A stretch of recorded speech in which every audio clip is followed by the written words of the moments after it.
forenoon, and the rest of the presentations this afternoon. We had a lot of talk about in the previous panels about what is the future of railways, how are we going to get there, and so on. Now some people have to work concretely today with these new technologies, and which applications can we build with that, and how can we have a return on investment.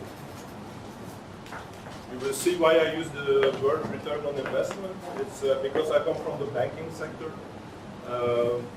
I'm a real junior in railways compared to you guys. You have all the experience. I'm rather new, I'd say 5 years.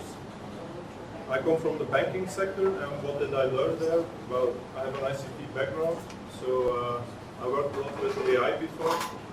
I worked a lot with big amounts of data before. Coincidentally, I did a bit of electronics in my past as well, so I know a bit of all that.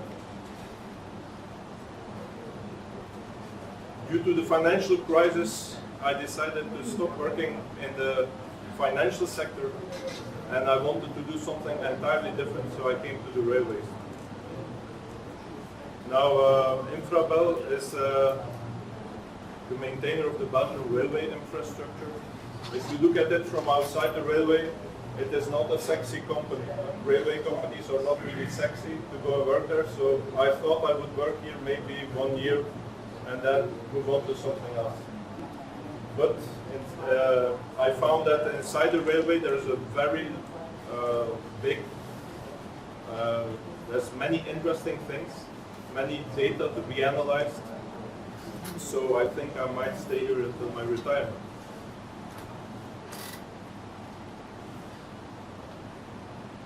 So I came in knowing a bit more of these technologies than most people around at that point. When I talked 2013-14, there was not a lot of talk about big data, IoT and all that.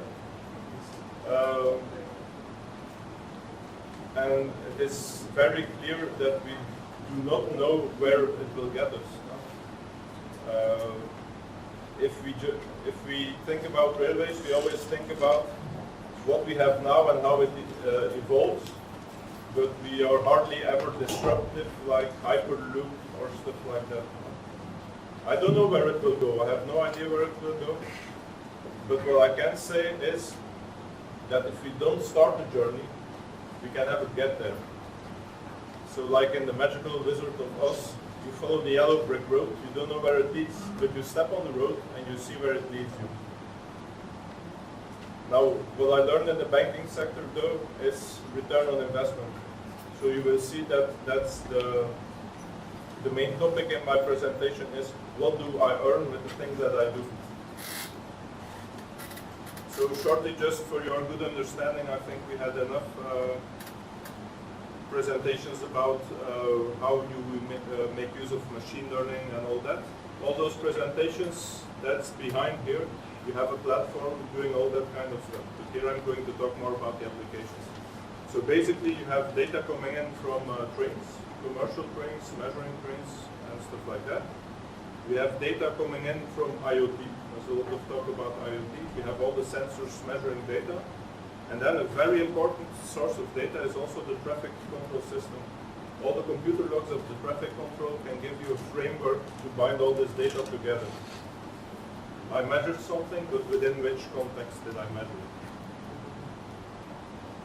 So all this data goes in this magical big data platform on which we apply a lot of models. And then there's two things that you like to do. As we said before, data is moving from data that is readable by humans to data that is not readable by humans. So one thing the platform can do is help you visualize some parts of this data and to interpret. Then a second goal we will have is if we have a malfunction or a near malfunction, which is called the corrective maintenance, we will send a technician to the terrain. What's new in that is the predictive maintenance. But in the predictive maintenance, I see two parts. You have the urgent predictive maintenance. I see something is wrong, but it might go wrong within the next hours or days, then I will treat it as corrective maintenance and really send a technician directly to the field. Then you have other predictive maintenance, like in April it gets 20 degrees and I see that one of my shelters will become too hot in summer.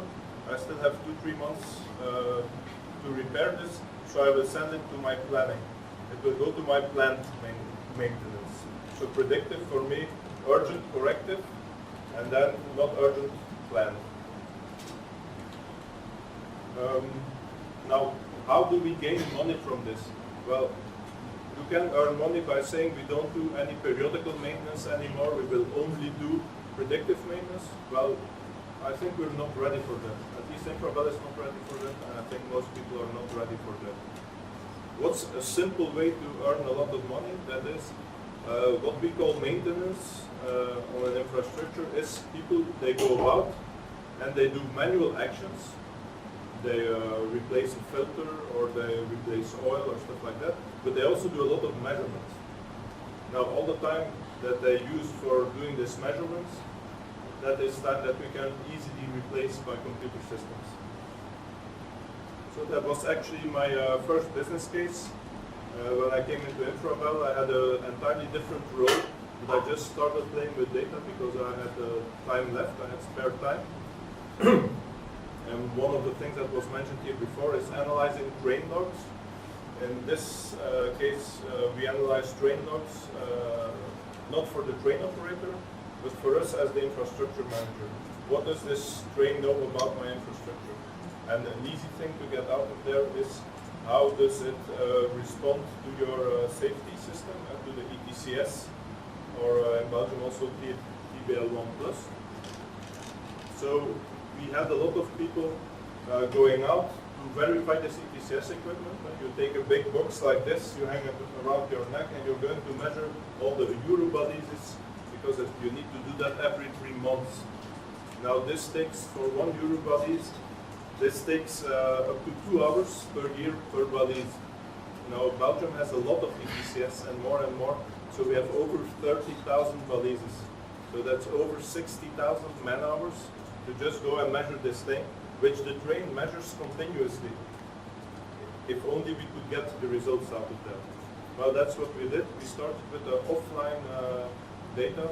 We looked to our commercial train operator, SNCB, and we asked them to get these files. We signed an SLA, we will not use this data against them, so they're clear. So they're free to give us this data without us saying on this part you ran too fast and stuff like that. We don't do that. We just use it for maintenance at this point. Afterwards, we also equipped some of their vehicles with online devices. So we have now 5 trains emitting online data about the ETCS usage that we can monitor like this. By the end of 2019, this will be 20 commercial vehicles. So this saves about 60,000 man-hours per year. So then I went to the direction to ask to sponsor a data science team, because now I had found money, so I earned them a lot of money, so now I can get my team started, because we started from scratch. So second use case is, so first I show you how you win man-hours. Now this is about predictive maintenance, which is impact. The focus is here on punctuality. If I can make sure that my train switches are always operating perfectly, I will have less train delays. So first thing that we monitor is the computer logs. As I said, the traffic information, and then the PLCs behind it can tell you when a switch was commanded and when it achieved control. So you have a timing there that you can see. So you can monitor this time. You can also monitor failure. I get the command, but I never get the control. And you can know if a train was riding on this place, because the first attempts at predictive maintenance at Infrabel went wrong in this case, that 90% of their predicted problems were in fact maintenance. They noticed something strange, but in fact it was maintenance, so they sent somebody to the train to, locomotive was doing maintenance, and all our strange measurements came from this. So to be sure that I'm working on an operational environment, first thing that we do is we correlate the train movement, and we know this switch has moved for this train. Okay, now we are sure that what we measure is always for an operational usage of my railway. So a second thing that we do is, for a limited number of switches, we have now 600, and most importantly, we added, and last year, the ones in Brussels, where the most delays are made in Belgium. And so then we are going to analyze the current curves. Now, we saw machine learning techniques to do this. We use as well an algorithm as machine learning and deep learning. So we make a triple engine. So the three systems verify all the data, and if two of them agree that there's a problem, then we will send somebody out. Just make sure that this is all reliable. So for example, a current curve is rather flat in the Belgium PC motors. If you see that there's a lot of variation in there, well, in that case we notice that there's a bad alignment between the worm wheel and I forgot the other word in English, but you can see it. So if we have the current of this, and we have the time between command and control, and we know that there was a train running and all that, in fact, if we forecast a failure, in 75% of the cases it will happen within 10 days. So that's a good enough forecast to send people to the train. So this is a second use case where you could actually see, if you look at the top graph, you see here, this looks very flat, and actually, as a human I would say, oh, nothing seems to be wrong there. Now, our algorithms are making a profile for each specific switch. So some switches are very, let's say, they're not very stable, and for them it's normal to have this strange kind of quirks. So the model takes that into account. If this switch, for example, is a switch that is really regular in all its movements, so from the moment that we see a big shift in there, then we can assume immediately that there's an issue. So in this case, it was the sliders that were really used.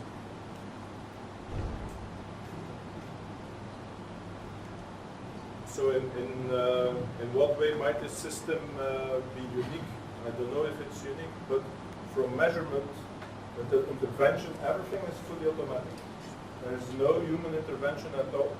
We measure the current, we check the computer logs, they are analyzed. From the current curve that we see, we will say what is the problem. Oh, it's when turning to the left, there's a problem in the locking system, and with that we will send a technician on the train. No human intervention needed, except for the help desk, of course, following up these problems.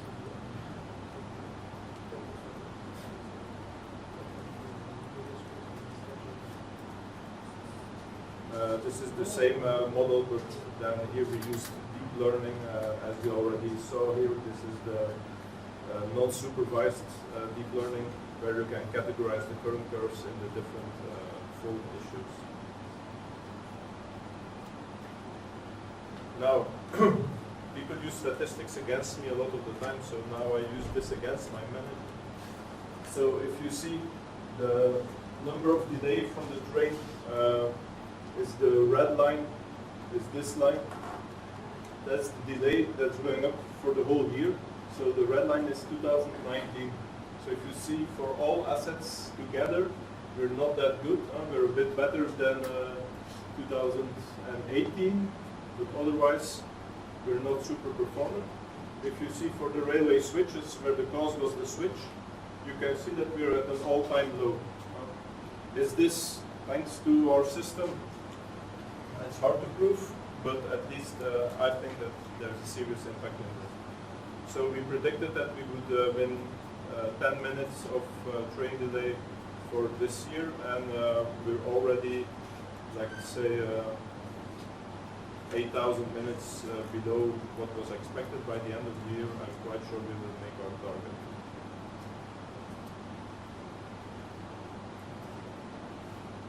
So a second use case on this point machines, we put 70 weather stations.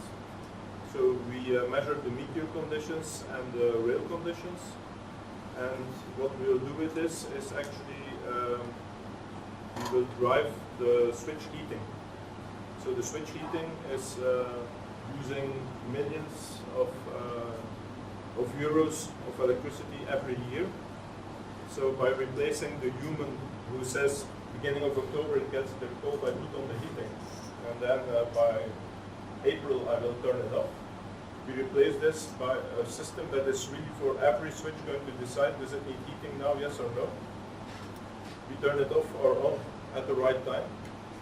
We did this operationally for 2 sites last winter, and this year normally we will roll it out entirely, and we gain at least 20% of the electricity. The 20% of millions of euros in electricity is still quite some money. Third use case is a measuring train. So instead of measuring the physical aspects of the switch by hand, we will send the train to do this. The train will use 5 cameras and 3 lasers for each rail to make a perfect profile. And the measurements are treated automatically. The visual aspects at this point are still done manually. So people are manually looking at the video and they're annotating the problems. Now this will be perfect for later on training the AI, because first the human says this is a problem, and later on we can train our AI with that to recognize it more automatically. This can also save up to 10,000 man-hours per year if we get our target by the end of next year. Another example on a commercial train is the pantograph shock detection. So you have commercial trains driving our network continuously.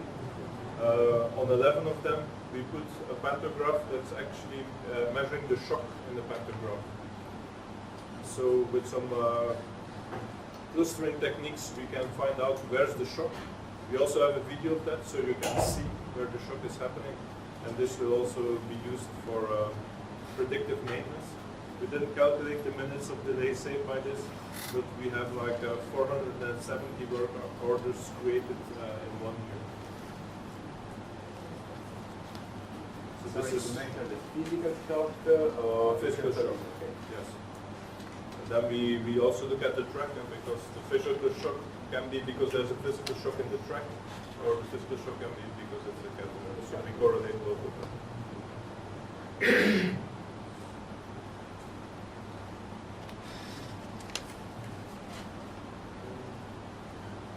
My time is more or less up. I'll just talk about the stopwatch. It's when we are working on a site, there's no protection. Signaling is down because we have no electricity. So actually what happens is that sometimes a working train can move out of the area and cause an accident or a problem. So what we developed is a mobile app on actually a watch. So when the work starts, the pilot, the driver of the train is going to indicate, I have to stay between this sign, that sign, and that sign. It's verified with the work order. And then when the train is driving and it gets close to one of those signs, from 50 meters it will give an indication that you're closing in on this sign. So then the driver knows, oh, I'm going to go out of bounds, so I need to stop. It's a simple application, but very useful. Linked to this, we have a whole mobile application where we put data available for people, like work orders, information about assets, and so on. And that's it for me.